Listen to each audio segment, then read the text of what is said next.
پارہ ہے اور سورہ بقرہ کا آخری یعنی کہ آدھا نصف کر لیں تو اس کے اوپر انشاءاللہ کچھ بات کرنی ہے۔ حضرت مولانا اشرف علی تھانوی رحمۃ اللہ علیہ اپنی تفسیر بیان القرآن میں یہ لکھتے ہیں، فرماتے ہیں کہ یہاں اس آیت پہ تقریباً سورہ بقرہ کا نصف ہو جاتا ہے، اور پہلے حصے میں اللہ رب العزت نے قرآن مجید کی حقانیت کو ثابت کیا اور ماننے والے اور نہ ماننے والوں کا ذکر کیا، پھر توحید اور رسالت کو ثابت کیا، پھر حضرت ابراہیم علیہ السلام، ان کی اولاد اور بنی اسرائیل، حضرت یعقوب علیہ السلام، ان کے حالات کو واضح کیا، اور اس کے بعد قبلے کی بات چلی اور قبلے کی بات کو بیان کر کے صفا مروہ تک لے جا کے اس کو مکمل کیا، ان الصفا والمروہ۔ پھر توحید کے اثبات اور شرک کے بارے میں چند باتیں بتائی گئیں، اور پہلا سورہ بقرہ کا نصف یعنی تقریباً سوا سپارہ ان بنیادی باتوں پر مشتمل ہے۔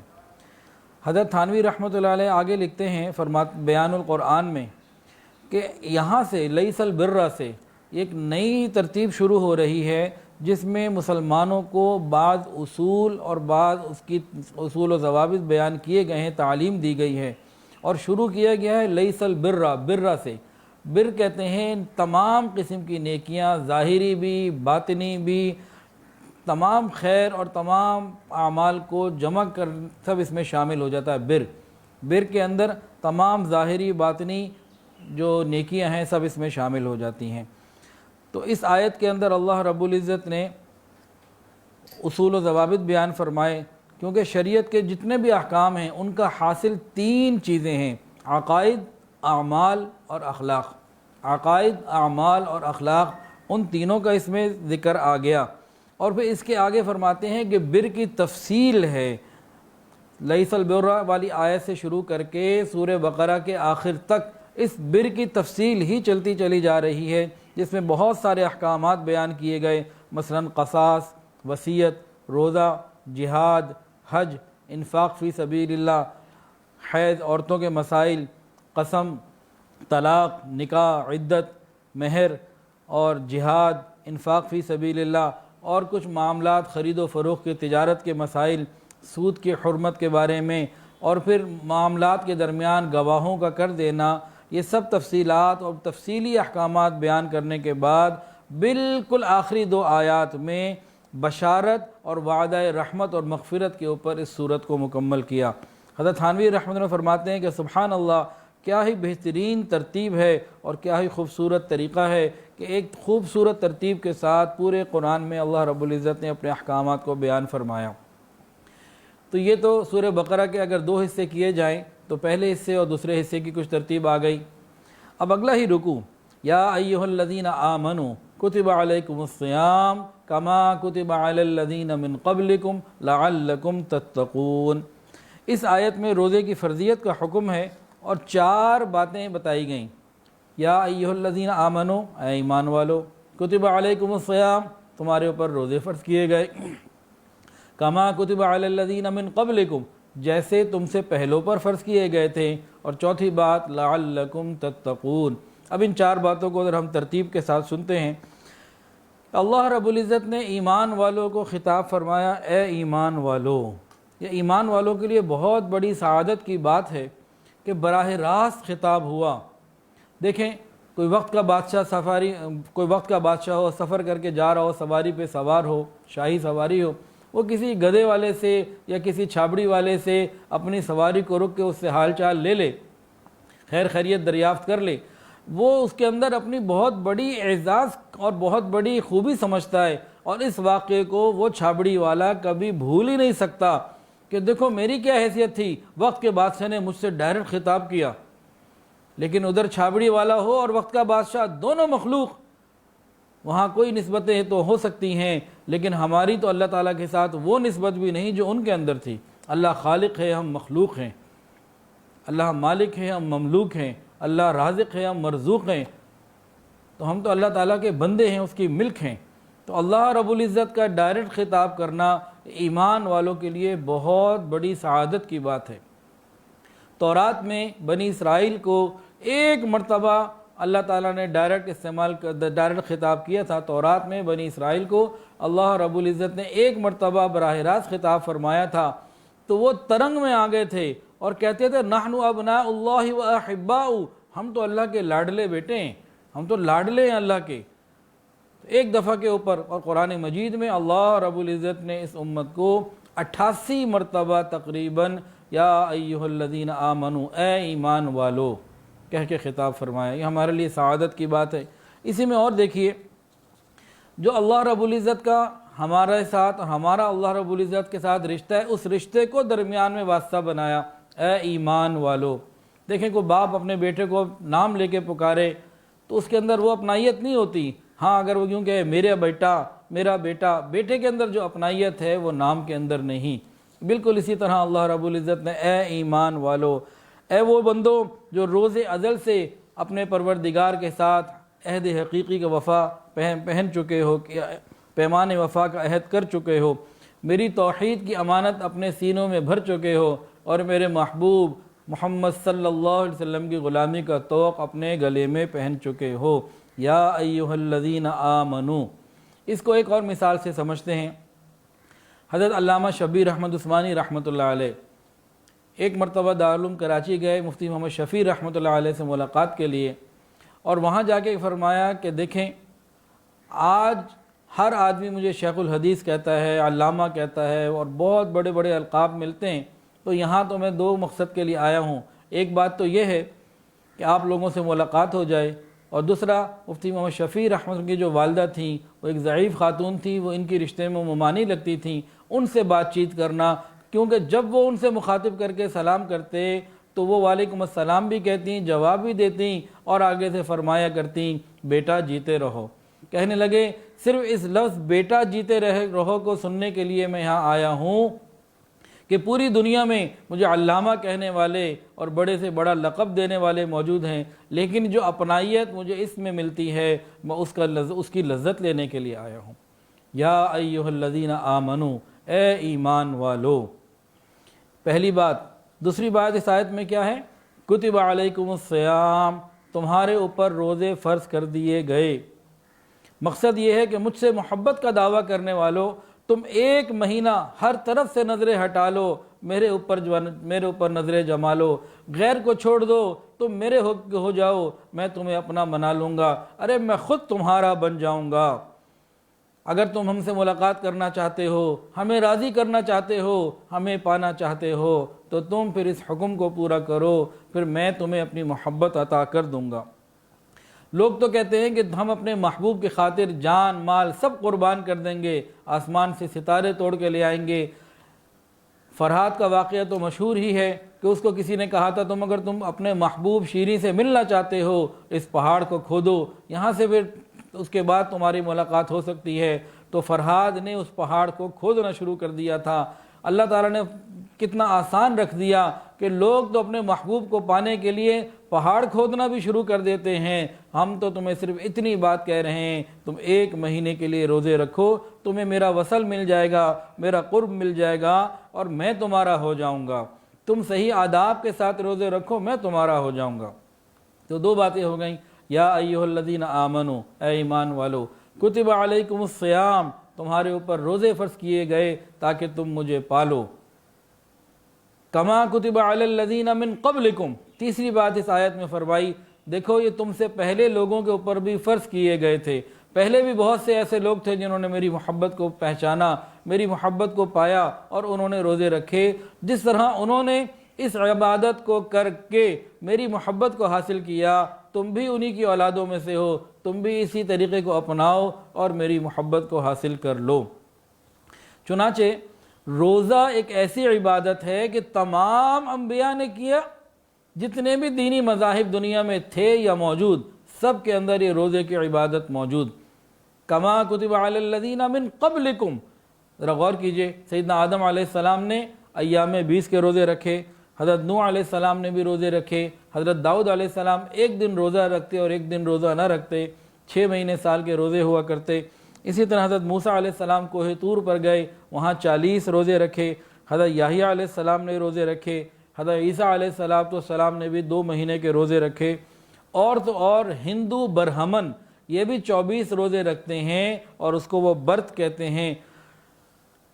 اسی طرح دینی درہم کے اندر بھی روزے ہیں، جتنی بھی دنیا کے اندر مذاہب گزرے ہیں یا موجود ہیں، سب کے اندر روزے کی عبادت کسی نہ کسی شکل میں موجود۔ اب کما کتب علی الذین من قبلکم کو سمجھیے، ذرا غور کیجئے۔ نبی کریم صلی اللہ علیہ وسلم امی ہیں، یعنی آپ نے کسی سے پڑھا نہیں، آپ نے تقابل ادیان کا جو سبجیکٹ ہے یہ نہیں پڑھا، آپ کو کسی نے عیسائیت کے بارے میں، یہودیت کے بارے میں یا گزشتہ امتوں کے بارے میں تاریخ آپ کو کسی نے نہ بتائی۔ ایسے وقت میں جب کہ آپ امی ہیں، آپ کا یہ کہہ دینا کہ پچھلی تمام امتوں کے اوپر بھی فرض تھے، یہ بہت بڑے علم کی دلیل ہے، یہ معجزہ ہے رسول اللہ صلی اللہ علیہ وسلم کا، اور یہ قرآن مجید کی حقانیت ہے کہ نبی علیہ السلام کے بارے میں ہر ایک جانتا ہے کہ آپ نے کسی سے نہ پڑھا، لیکن آپ نے ایک ایسی بات کہی، جو ایسا دعویٰ کیا جو ایک بہت بڑے علم والا ہی کر سکتا ہے، کوئی عام آدمی ایسا دعویٰ کر ہی نہیں سکتا۔ اور آج کی اس موسٹ سائنٹیفک ورلڈ کے اندر اگر آپ انسائکلوپیڈیا آف برٹانیکا کھولیے تو اس میں روزہ فاسٹنگ کے عنوان کے تحت ایک بات لکھی ہوئی ہے، وہ یہ لکھتے ہیں کہ ہمیں دنیا کا کوئی مذہب ایسا نہیں ملا جس کے اندر روزے کی عبادت نہ ہو۔ روزے کی کیفیت کیا ہو وہ الگ بات ہے، لیکن روزہ بہرحال ہر جگہ موجود۔ تو آج دنیا بھی اقرار کر رہی ہے کہ 1400 سال پہلے رسول اللہ صلی اللہ علیہ وسلم نے جو دعویٰ کیا تھا وہ حق اور سچ ہے۔ کما کتب علی الذین من قبلکم۔ چوتھی بات اس آیت میں کیا ہے؟ 3 باتیں ہو گئیں۔ یا ایھا الذین آمنوا، اے ایمان والو، کتب علیکم الصلاۃ، کتب علیکم الصیام، تمہارے اوپر روزے فرض کیے گئے، کما کتب علی الذین من قبلکم، جیسے تم سے پہلوں پہ کیے گئے تھے۔ آگے اللہ رب العزت وجہ خود بتا رہے ہیں کیوں کیا گیا، لعلکم تتقون، تاکہ تم متقی بن جاؤ، تاکہ تم پرہیزگار بن جاؤ۔ یہ تقوی کیا ہے؟ تقوی ایک بہت بڑی عبادت ہے، اور تمام عبادت کا جو نچوڑ ہے وہ تقوی ہی ہے۔ اللہ فرماتے ہیں یا ایھا الناس اعبدوا ربکم الذی خلقکم والذین من قبلکم لعلکم تتقون، اے انسانوں عبادت کرو اپنے رب کی جس نے تمہیں پیدا کیا اور تم سے پہلے والوں کو بھی، تاکہ تم متقی بن جاؤ۔ تو تمام عبادات کا نچوڑ حاصل تقوی۔ ہم قربانی کرتے ہیں، لن ینال اللہ لحومها ولا دماؤها ولکن ینالہ التقوی منکم، اللہ فرماتے ہیں تمہارا گوشت خون نہیں پہنچتا، تقوی پہنچتا ہے۔ حج کے بارے میں فرمایا ومن یعظم شعائر اللہ فانہا من تقوی القلوب، وہاں بھی تقوی کی بات آئی۔ مسجد مدرسہ بنانا ہو تو لمسجد اسس علی التقوی، وہاں کی بنیاد بھی تقوی کے اوپر ہو۔ تو تقوی بہت بڑی نعمت ہے۔ جب انسان کو تقوی مل جائے تو پھر ہوتا کیا ہے؟ روزے سے انسان اگر پورے آداب کے ساتھ روزے رکھے تو انسان کو کیا ملے گا؟ تقوی، لعلکم تتقون۔ پھر متقی آدمی گناہوں سے کیسے بچتا ہے؟ اس کے اندر ایک ایسی استعداد پیدا ہو جاتی ہے کہ تمام قسم کے گناہوں سے بچ سکتا ہے۔ ایک عام آدمی جن گناہوں سے نہیں بچ پاتا، متقی آدمی ان گناہوں سے بہت آسانی سے بچ جاتا ہے، اس کے لیے مسئلہ ہی کوئی نہیں ہوتا۔ دیکھیں بعض مرتبہ انسان غصہ کرتا ہے بعض مرتبہ انسان گناہ کرتا ہے غصے کی وجہ سے، اشتعال میں آ جاتا ہے۔ بعض مرتبہ انسان گناہ کرتا ہے حسد کی وجہ سے، بعض مرتبہ انسان گناہ کرتا ہے لالچ کی وجہ سے، اور بعض مرتبہ انسان گناہ کرتا ہے شہوت کی وجہ سے۔ عام آدمی کے لیے ان موقعوں پہ اپنے آپ کو بچانا بڑا مشکل، لیکن جو متقی آدمی ہوتا ہے وہ گناہ کے تمام موقعوں سے اپنے آپ کو بچا لیا کرتا ہے۔ وہ گناہ کا موقع غصے کی وجہ سے آئے، لالچ کی وجہ سے آئے، شہوت کی وجہ سے آئے، وہ استقامت کے ساتھ چلتا رہتا ہے۔ ذرا سنیے قرآن عظیم الشان۔ حضرت آدم علیہ السلام کے 2 بیٹے حابیل اور قابیل، دونوں میں کسی بات پر حسد ہوگی۔ قابیل نے حابیل سے حسد کیا، قابیل کو حابیل سے حسد ہو گیا، اس حسد کی وجہ سے غصے میں آیا اور کہنے لگا، قرآن کے اندر ہی آتا ہے لئن بسطت، اس نے کہا میں تجھے جان سے مار دوں گا۔ قابیل نے حابیل کو کہا حسد کی وجہ سے غصے میں آ کر میں تجھے جان سے مار دوں گا۔ یہ قابیل نے جب کہا تو حابیل جو تقوی والے تھے، جو خوف خدا والے تھے، اس کے حسد کا شکار ہو چکے تھے، اس عین غصے کے عالم میں بھی نفس کے اوپر کنٹرول ہے، اور کیا فرما رہے ہیں، لَئِن بَسَطْتَ إِلَيَّ يَدَكَ لِتَقْتُلَنِي مَا أَنَا بِبَاسِطٍ يَدِيَ إِلَيْكَ لِأَقْتُلَكَ إِنِّي أَخَافُ اللَّهَ رَبَّ الْعَالَمِينَ۔ اے بھائی اگر تم مجھ پر ہاتھ لگاؤ گے، مجھے مارو گے، قتل کرو گے، تو میں اپنا ہاتھ نہیں اٹھاؤں گا اور میں تمہیں جواب نہیں دوں گا، میں تمہیں قتل نہیں کروں گا۔ انی اخاف اللہ، میں تقوی والا ہوں، میں خوف خدا والا ہوں۔ تو دیکھیے تقوی کی وجہ سے ایسے اشتعال اور غصے کے وقت بھی نفس پہ کنٹرول، یہ ہے تقوی، یہ ملتا ہے روزے سے۔ اگلی مثال، بہت سارے گناہ انسان شہوت کی وجہ سے کرتے ہیں، نوجوانوں سے تو آج شہوت برداشت نہیں ہوا کرتی، لیکن اگر تقوی ہو، آج بھی ایسے نوجوان ہیں جو الحمدللہ پاک دامنی کی زندگی گزار رہے ہیں۔ آئیے قرآن مجید میں دیکھیے، حضرت یوسف علیہ السلام کا زمانہ ہے، وقت کی ملکہ نے سارے دروازے بند کر دیے، کنڈیاں لگا لیں، اور فرق کہنے لگی ہئی تلک آؤ میری طرف۔ جب حسن اشارے کرے پھر جوانیاں قابو میں نہیں رہا کرتیں، لیکن سامنے تقوی تھا، انہوں نے کہا معاذ اللہ، میں اللہ کی پناہ میں آتا ہوں۔ تو انسان شہوت کے گناہوں سے بچتا ہے تقوی کی وجہ سے، اور یہ تقوی ملتا ہے روزے صحیح طریقے سے رکھنے کی وجہ سے۔ اور دیکھیے بہت دفعہ انسان گناہ کرتا ہے لالچ کی وجہ سے، مال کی طلب ایسی ہوتی ہے کہ حرام میں پڑ جاتا ہے۔ اب ذرا غور کیجئے، قارون کی دولت اور اس کے خزانوں کو جب عام لوگوں نے دیکھا تو انہوں نے کیا کہا، یا لیت لنا مثل ما اوتی قارون انہ لذو حظ عظیم۔ عام لوگ جو علماء نہیں تھے وہ تو قارون کا مال اور چمک دیکھ کے کہنے لگے کاش ہمارے پاس بھی اتنا ہوتا جتنا قارون کے پاس ہے۔ اگر سچی طور پر ہم سوچیں نہ سمجھیں تو آج تقریباً ہر دل کی آواز ہی یہی ہے، کاش ہمارے پاس اتنا ہو جتنا قارون کے پاس تھا۔ تو اس وقت کے جو علماء تھے انہوں نے ان کو فرمایا، قرآن ہی کے اندر آتا ہے وَيْلَكُمْ ثَوَابُ اللَّهِ خَيْرٌ، ارے کیسی بات کر رہے ہو، جو اللہ کے پاس ہے وہ اس سے زیادہ بہتر ہے، نیکی تقوی اختیار کرنی چاہیے۔ تو علماء متقی تھے تو ان کے لیے اس دنیا کی چمک کو دیکھ کر اسے وہ متاثر نہ ہوئے، جبکہ عام لوگ متاثر ہو گئے۔ تو یہ تقوی کی وجہ سے ہوتا ہے۔ اور اسی طرح تقوی کا اثر ایک یہ ہوتا ہے کہ انسان صاحب استقامت بن جاتا ہے، شریعت کے اوپر پابندی سے چلا کرتا ہے، ہل جل نہیں کرتا۔ اس کے بارے میں ایک مثال سمجھ لیجئے اور ایک اور بات بھی سن لیجئے۔ فرعون کے جو جادوگر تھے سارے کافر تھے، ادھر موسیٰ علیہ السلام ایک اکیلے تھے، مقابلہ ہوا۔ مقابلہ ہونے کے بعد سارے جادوگروں نے ایمان قبول کر لیا، اور فوری طور پر ان کو حضرت موسیٰ علیہ السلام کی صحبت کی برکت سے اور ایسے وقت میں ایمان لانے کی برکت سے تقوی مل گیا، ایمان بھی ملا اور تقوی بھی ملا، اور کمال کا ایمان ملا جس کی گواہی قرآن نے دی۔ فرعون نے پھر کیا، دیکھو تم مجھے چھوڑ گئے، میں تمہیں بڑی بدترین سزا دوں گا۔ ان متقی اور جادوگروں نے کیا کہا، کہنے لگے فَقْضِ مَا أَنْتَ قَاضٍ، جو تجھ سے ہو سکتا ہے تو کر لے۔ یہ شریعت کے اوپر استقامت، گناہ کا موقع ہوتے ہوئے گناہ سے بچنا، یہ تمام نعمتیں ملتی ہیں تقوی کی وجہ سے، اور تقوی ملتا ہے روزہ صحیح آداب سے رکھنے کی وجہ سے۔ تو یہ آیت پوری ہو گئی، یا ایھا الذین آمنوا، اے ایمان والو، کتب علیکم الصیام، تمہارے اوپر روزے فرض کیے گئے ہیں، کما کتب علی الذین من قبلکم، جیسے تم سے پہلے لوگوں پہ بھی روزے فرض کیے گئے تھے، لعلکم تتقون، تاکہ تم متقی بن جاؤ، کامیاب ہو جاؤ۔ استقامت کیا چیز ہے؟ قیامت کے دن ایک پل کے اوپر سے ہر ایک کو گزرنا ہے۔ وَإِن مِّنكُمْ إِلَّا وَارِدُهَا كَانَ عَلَىٰ رَبِّكَ حَتْمًا مَّقْضِيًّا، اللہ فرماتے ہیں تیرے رب کا پکا فیصلہ اٹل کہ قیامت کے دن ہر ایک نے پل صراط سے گزرنا ہے۔ یہ پل صراط جہنم کے عین اوپر ہے، نیچے جہنم کی آگ دھڑک رہی ہوگی اور اوپر پل صراط ہوگا، یہ تلوار سے زیادہ تیز اور بال سے زیادہ باریک ہوگا، ہر ایک نے اس سے گزرنا ہوگا۔ ثُمَّ نُنَجِّي الَّذِينَ اتَّقَوْا، جو تقوی والے ہوں گے وہ تو نجات پا جائیں گے، آگے گزر جائیں گے، اور جو گناہگار ہوں گے وہ نیچے گر جائیں گے۔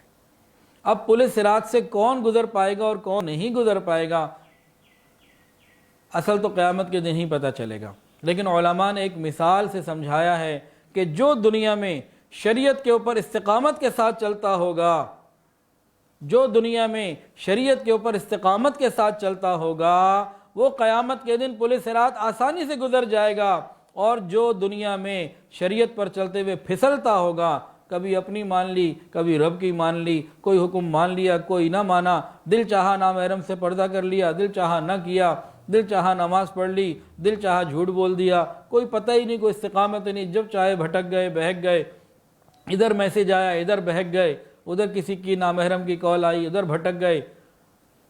تو اس قسم کے جو لوگ ہوا کرتے ہیں یہ خطرے میں ہیں۔ تو علماء فرماتے ہیں کہ جو صاحب استقامت ہے یہ قیامت کے دن پل صراط پر استقامت کے ساتھ گزر جائے گا، اور استقامت ملتی ہے تقوی سے، اور تقوی ملتا ہے روزے کو صحیح آداب کے ساتھ رکھنے سے۔ دیکھیے کیسی زبردست جو ہے نا وہ ترتیب ہے، سیکوینس کتنا خوبصورت ہے۔ اللہ تعالیٰ سے دعا ہے اللہ تعالیٰ ہمیں صحیح طریقے سے روزہ رکھنے کی توفیق عطا فرمائے۔ بلکہ رمضان مینجمنٹ آج کا ایک ٹاپک ہونا تھا، تو کچھ نہ کچھ رمضان کی بات ہو ہی گئی کہ رمضان والی آیت آ گئی۔ آگے اللہ فرماتے ہیں شہر رمضان الذی انزل فیہ القرآن، یہ مہینہ رمضان کا ہے جس میں قرآن مجید نازل ہوا۔ اس مہینے کا قرآن پاک کی تلاوت سے خوب تعلق ہے۔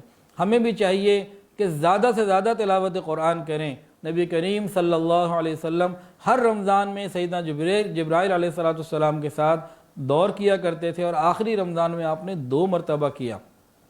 امام اعظم امام حنیفہ رحمۃ اللہ علیہ رمضان المبارک میں 63 مرتبہ قرآن مجید پڑھ لیا کرتے تھے، ایک دن ایک رات اور 3 تراویح کے اندر۔ اسی طرح بہت سارے اکابرین کے حالات میں ملتا ہے کہ رمضان میں ہر روز ایک قرآن پڑھتے، بہت سارے حضرات کا ہے، اور بہت سارے حضرات کا یہ ہے کہ آخری عشرے میں 10 راتوں میں 10 قرآن پڑھ لیا کرتے تھے۔ ہمیں بھی چاہیے کہ ہم خوب فکر میں کریں اور تلاوت قرآن کا معمول بنائیں۔ تو رمضان کا قرآن کے ساتھ ایک بہت بڑا تعلق۔ آگے قرآن مجید میں اسی رکوع کے اندر ایک عجیب بات بھی آتی ہے، بہت ہی خوبصورت۔ وَإِذَا سَأَلَكَ عِبَادِي عَنِّي فَإِنِّي قَرِيبٌ، اور جب آپ سے پوچھیں کہ میرے بندے جب آپ سے پوچھیں میں کہاں ہوں، تو آپ بتا دیجئے میں قریب ہوں۔ اس طریقے سے نہیں جواب آیا بلکہ یوں آیا، اور اے پیغمبر جب میرے بندے آپ سے میرے بارے میں پوچھیں تو میں اتنا قریب ہوں کہ جب کوئی مجھے پکارتا ہے تو میں پکارنے والے کی بات کو سنتا ہوں۔ قرآن مجید میں اور بھی جگہ سوال و جواب کا ذکر ہوا، لیکن جواب نبی علیہ السلام سے قل کے ذریعے دلوایا گیا، جیسے وَيَسْأَلُونَكَ مَاذَا يُنْفِقُونَ قُلِ الْعَفْوَ، قل کا واسطہ۔ لیکن جب کسی نے پوچھا میرا رب دور ہے کہ قریب، تو اللہ رب العزت نے قل کا واسطہ بھی نہ رکھا اور کہا کہ بتائیے کہ میں قریب ہوں۔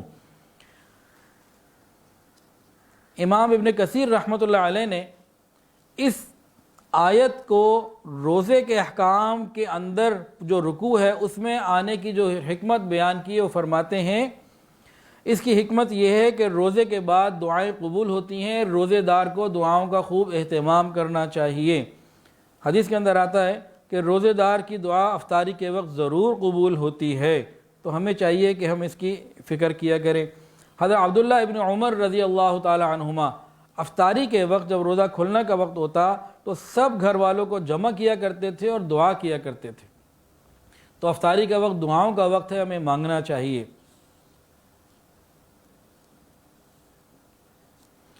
آگے قرآن مجید میں سورہ بقرہ کے اندر 188 نمبر آیت میں ہے وَلَا تَأْكُلُوا أَمْوَالَكُمْ بَيْنَكُمْ بِالْبَاطِلِ، اس آیت میں حکم دیا گیا کہ تم کسی طریقے سے بھی کسی کا مال ناحق نہ کھاؤ، حرام سے احتیاط کرو، حلال اور پاکیزہ کا اہتمام کرو، مال حرام سے اپنے آپ کو بچاؤ۔ ہمیں چاہیے کہ ہر اعتبار سے مال حرام سے ہم اپنے آپ کو بچائیں۔ قرآن مجید میں آتا ہے یا ایھا الناس کلوا مما فی الارض حلالا طیبا ولا تتبعوا خطوات الشیطان انہ لکم عدو مبین، یعنی اے لوگو کھاؤ زمین کی چیزوں میں سے جو چیزیں حلال ہیں، صاف ستھری ہیں، پاکیزہ ہیں، اور شیطان کے راستے پہ نہ چلو، وہ تمہارا ظاہر باہر دشمن ہے۔ یعنی حرام کمانے کھانے والا یہ شیطان کے راستے پر چلنے والا ہے۔ تو رزق حلال اس کی بہت زیادہ اہمیت ہے، حدیث کے اندر بھی اس کی بہت تفصیلات موجود۔ نبی علیہ السلام نے ایک حدیث میں فرمایا کہ جس شخص نے حلال کھایا اور سنت کے مطابق زندگی گزاری اور لوگ اس کی ایذاؤں سے محفوظ رہے، یہ شخص جنت میں جائے گا۔ جو شخص حلال کھائے سنت کے مطابق زندگی گزارے اور لوگوں کو تکلیف نہ دے، فرمایا یہ جنتی شخص ہے۔ سعد ابن ابی وقاص رضی اللہ تعالی عنہ نے نبی علیہ السلام سے عرض کیا کہ دعا کر دیجئے کہ میں مستجاب الدعوات ہو جاؤں، کہ مجھے وہ مقام مل جائے کہ میری دعائیں قبول ہوا کریں۔ نبی علیہ السلام نے ارشاد فرمایا، یا سعد، اپنا کھانا حلال بنا لو، پاکیزہ کر لو، تو مستجاب الدعوات ہو جاؤ گے۔ ہم کہتے ہیں ہماری دعائیں قبول نہیں ہوتی، ہم غور کریں ہمارے کمائی کے اندر حرام کا عنصر کتنا ہے۔ جھوٹ، دھوکہ، فریب، بہنوں کو حصہ دینا، وراثت دینا، یہ تو کتنے لوگوں نے سیکھا ہی نہیں ہے۔ تو حلال کا اہتمام ہو، حلال اور پاکیزہ غذا ہوگی تو پھر دعائیں قبول ہوں گی۔ نبی علیہ السلام نے ارشاد فرمایا، جب کوئی بندہ مال حرام کماتا ہے اور صدقہ کرتا ہے تو صدقہ قبول نہیں ہوتا، اگر وہ اس میں سے خرچ کرتا ہے تو برکت نہیں ہوتی، اپنے وارثوں کے لیے چھوڑ جاتا ہے تو وارثین جہنم کی طرف لے جانے والے توشے کا ذریعہ بن جاتے ہیں۔ بے شک اللہ تعالیٰ بری چیز سے برے عمل کو نہیں دھوتے۔ آگے نبی علیہ السلام نے فرمایا کہ بے شک اللہ تعالیٰ بری چیز سے برے اعمال کو نہیں دھوتے بلکہ اچھے اعمال سے برے اعمال کو دھو دیتے ہیں۔ ان الحسنات یذہبن السیئات، نیکیوں سے گناہ ختم ہو جاتے ہیں اور حلال اور پاکیزہ غذا سے جسم کی برائیاں ختم ہو جاتی ہیں۔ ایک بات اور یاد رکھیے، جسم کا جو حصہ حرام سے بنے گا، جسم کا جو ٹشو حرام سے بنے گا، اس کو گناہ کیے بغیر چین ہی نہیں آئے گا، یہ پکی بات ہے۔ ایک نوجوان دکاندار ہیں، ملاقات ان سے ایک دفعہ ہوئی، میں ان کی دکان پہ گیا کسی کام سے، تو وہ کہنے لگا مجھے کہ ابراہیم بھائی، جب بھی میں اپنی غذا میں احتیاط چھوڑتا ہوں نا اور ایسی چیزوں کو استعمال کر لیتا ہوں جن کے بارے میں احتیاط کا حکم ہے اور میں غلطی کر لیتا ہوں، تو میں نے دیکھا کہ نیکی کرنے کا، نماز کا دل ہی نہیں کرتا۔ یہ پکی بات ہے، ہماری غذا حلال ہوگی تو نیک اعمال کی طرف ہماری طبیعت خود بخود چلے گی، اور قیامت کے دن ہر شخص سے سوال کیے جائیں گے۔ کوئی شخص اپنی جگہ سے ہل نہ سکے گا جب تک کہ اس سے یہ چند سوال نہ کیے جائیں۔ نمبر 1، اپنی عمر کہاں لگائی؟ نمبر 2، جوانی کہاں لگائی؟ نمبر 3، مال کہاں سے کمایا؟ نمبر 4، مال کہاں خرچ کیا؟ اور نمبر 5، اپنے علم پر کیا عمل کیا؟ یہ سوالات قیامت کے ہر ایک سے ہونے، اللہ ہماری حفاظت فرمائے۔ آج کہتے ہیں نماز پڑھتے ہیں توجہ نہیں ہوتی اللہ کی طرف، قرآن پڑھتے ہیں لذت نہیں ملتی، اول تو یہ اعمال کا دل ہی نہیں کرتا، بڑی مجبوری سے لانا پڑتا ہے، اور اگر آ جائے تو مزے نہیں آتے۔ چاکلیٹ کا مزہ آتا ہے، بریانی کا مزہ آتا ہے، اور بہت ساری کھانے پینے کی چیزوں کا مزہ آتا ہے۔ آج اگر ہمیں مزہ نہیں آتا تو عبادات کا نہیں آتا، اس کی ایک بہت بڑی وجہ ہماری غذا کا ٹھیک نہ ہونا ہے۔ ایک صحابی ایک ٹیلے کے اوپر سوار ہیں، قرآن پڑھ رہے، ایک ٹیلے پہ کھڑے ہیں، نماز پڑھ رہے ہیں، ایک لوہے کا تیر لگا، جسم سے خون نکلا، پڑھتے رہے، دوسرا تیر لگا، پھر پڑھتے رہے۔ انہیں تلاوت قرآن کے درمیان تیر بھی لگتے تھے تب بھی ان کی کیفیت میں فرق نہ آتا تھا، اور ہماری کیفیت یہ ہے کہ دل ہی نہیں لگتا۔ اس کی ایک بہت بڑی وجہ کمائی کا حلال نہ ہونا ہے۔ ایک واقعہ اور یاد آ گیا، دارالعلوم دیوبند کے ایک قریب میں ایک رہنے والے ایک شخص سے، منع میاں ان کا لقب تھا، اللہ کے یہاں ان کا بڑا قد تھا لیکن ظاہری قد ان کا تھوڑا تھا۔ وہ گھاس کاٹ کے گزارا کیا کرتے تھے اور فائنینشلی بہت کمزور تھے۔ پورا سال میں وہ تھوڑا تھوڑا مال جمع کر کے نا، تھوڑے پیسے جمع کر کے اتنی جمع ہو جاتی تھی مقدار کہ دارالعلوم کے اساتذہ کو ایک مرتبہ وہ سادہ سے چاول کی دعوت کر دیا کرتے تھے۔ کوئی وی آئی پی ڈشز نہیں ہوتی تھی، بریانیاں نہیں، سادہ سے چاول کھلا دیا کرتے تھے۔ دارالعلوم کے اساتذہ بتاتے ہیں ہم پورا سال ان کی دعوت کا انتظار کرتے، اور جس دن ہم ان کے ہاں وہ سادہ سے چاول یا سادہ سی دعوت کھا کے آ جاتے، 40 دن تک اپنی عبادات میں اور نمازوں میں حضوری کی کیفیت محسوس کرتے۔ یہ حلال اور پاکیزہ اعمال کے اثرات ہوا کرتے ہیں۔ اللہ تعالی ہمیں بھی اس بات کی سمجھ عطا فرمائے۔ آگے آیت نمبر 208، یا ایھا الذین آمنوا ادخلوا فی السلم کافہ ولا تتبعوا خطوات الشیطان انہ لکم عدو مبین۔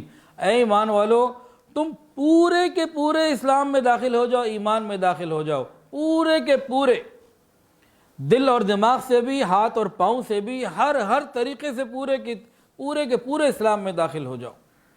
ایسا نہیں کہ بعض احکام کر لیے، بعض چھوڑ دیے، پورے کے پورے کامل کے طریقے سے اسلام میں داخل ہو جاؤ۔ یا ایھا الذین آمنوا ادخلوا فی السلم کافہ۔ اس کا شان نزول کیا ہے؟ اس آیت کا شان نزول توجہ کے ساتھ سنیے، کس بیک گراؤنڈ میں، پس منظر میں یہ نازل ہوئی۔ حضرت مفتی محمد شفیع رحمۃ اللہ علیہ اپنی تفسیر معارف القرآن جو اس وقت میرے سامنے موجود ہے، اس میں لکھتے ہیں، کہتے ہیں عبداللہ ابن سلام رضی اللہ تعالی عنہ یہ مسلمان ہو گئے۔ یہ یہود کے بڑے علماء میں سے تھے اور پرانی کتابوں کے بہت بڑے عالم تھے۔ خیر پرانی کتابوں میں نبی علیہ السلام کی ساری تفصیلات موجود تھیں، اور وہ ان کو پہچان کے، ان علامتوں کو دیکھ کے نبی علیہ السلام پر ایمان لے آئے اور مسلمان بن گئے۔ اب پرانی کتابوں میں یہود کے اندر ہفتے کا دن عبادت کا اور تعظیم کا دن تھا، اور اونٹ ان کی شریعت میں، موسیٰ علیہ السلام کی شریعت میں حرام تھا۔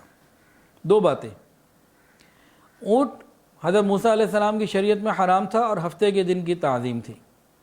ان کے دل میں یہ خیال پیدا ہوا کہ دیکھیں میں مسلمان تو ہو گیا، اونٹ کو میں سمجھتا ہوں بالکل حلال، عقیدہ میرا بالکل یہ جو آج قرآن کا ہے، کیونکہ تورات نے یہ کہا تھا جب قرآن آ جائے تو قرآن کی ماننا ہے، تو آج اونٹ کو حلال ماننا اصل کے اندر تورات ہی کا ماننا ہے، کہ تورات نے یہی کہا تھا کہ جب آخری نبی آ جائیں تو پھر تورات کی نہیں بات مانی گئی، اس کے بعد قرآن کی مانی جائے گی۔ تو انہوں نے اس بات کو سوچا کہ تاکہ زیادہ میں عبادت کر سکوں، زیادہ اللہ کا قرب حاصل کر سکوں، تورات پر بھی ایک طریقے سے عمل کر لوں اور قرآن پر بھی عمل کر لوں۔ انہوں نے یہ سوچا کہ بھئی میں مسلمان ہوں، میں اونٹ کو حلال سمجھتا ہوں، اور میں جمعے کے دن کی عظمت کا قائل ہوں، لیکن اونٹ کھانا فرض تو نہیں کہا نا شریعت نے کہ لازمی کھاؤ، یہ تو نہیں ہے، پابندی تو نہیں ہے۔ تو ایسا کرتا ہوں کہ میں اونٹ نہیں کھاتا تاکہ کچھ پچھلے تورات کا بھی خیال رہ جائے اور یہ بھی کچھ ہو جائے، اور اسی طرح ہفتے کے دن کا بھی کچھ عظمت میں رکھوں ذہن میں، اور اصل عظمت جمعے ہی کی ہوگی لیکن کچھ ذرا اس کا بھی خیال رکھوں۔ اور یہ سب کیوں تھا؟ کہ زیادہ اعمال کر سکوں، زیادہ مقرب بن جاؤں۔ اس چیز کو فرمایا وَلَا تَتَّبِعُوا خُطُوَاتِ الشَّيْطَانِ، کہ نہیں یہ شیطانی وسوسے ہیں، ادھر نہیں چلنا۔ اب مسلمان ہو گئے، اب صرف اور صرف مسلمانوں کے طریقے پہ رہنا ہے، کوئی دوسرا طریقہ نہیں ہو سکتا، چاہے وہ پچھلی کتاب میں تھا۔ غور کیجئے، آج ہم برتھ ڈے، ویلنٹائن ڈے، فلاں ڈے، یہ کتنی چیزیں ایسی ہیں جو آج ہم غیروں کی اپناتے ہیں۔ بتائیں کہ کل قیامت کے دن جب اللہ کے سامنے کھڑے ہوں گے، اللہ فرمائیں گے کہ اے ایمان والو، میں نے تمہیں پکار کے کہا تھا یا ایھا الذین آمنو، اے ایمان والو، ادخلوا فی السلم کافہ، پورے کے پورے اسلام میں داخل ہو جاؤ۔ بتاؤ کہاں تم داخل ہوئے؟ ہم کیا جواب دیں گے؟ غیروں کے طریقے، ان کی تہذیب، ان کا کلچر، ہر چیز ان کی ہم اپناتے چلے جا رہے ہیں اور اس میں عزت محسوس کر رہے ہیں۔ بتائیں تو صحیح کیا ہوگا ہمارا؟ انشاءاللہ کل کے درس میں سورہ آل عمران کے تیسرے رکوع میں یہ بات آئے گی کہ اللہ رب العزت نے اس بارے میں کیا ہمیں کہا ہے، ایمان والوں کا کافروں کے ساتھ تعلق اور دوستی، یہ انشاءاللہ کل بات آئے گی، زندگی رہی اور اللہ کو منظور ہوا تو ہمیں یہ چاہیے کہ اسلام ایک مکمل نظام حیات ہے، پورے کے پورے اس میں داخل ہو جائیں، تیتر اور بٹیر نہ بنے، اور قیامت کے دن جب اللہ پوچھیں گے یا ایھا الذین آمنو، اے ایمان والو، میں نے کہا تھا تم کو ادخلوا فی السلم کافہ، پورے کے پورے دین میں داخل ہو جاؤ، اب بتاؤ اس میرے مطالبے کا پورا حق ادا کرو، ثابت کرو تم سر سے لے کے پاؤں تک جو ہے مسلمان تھے، تمہارے اعمال، تمہارے معاملات، تمہاری شادیاں، تمہارے لین دین، تمہارے کاروبار، تمہاری موت، تمہاری خوشیاں ساری کی ساری دین کے مطابق تھیں، اب ذرا اس پیپر کا جواب تو دو۔ اللہ ہمیں سمجھ عطا فرمائے۔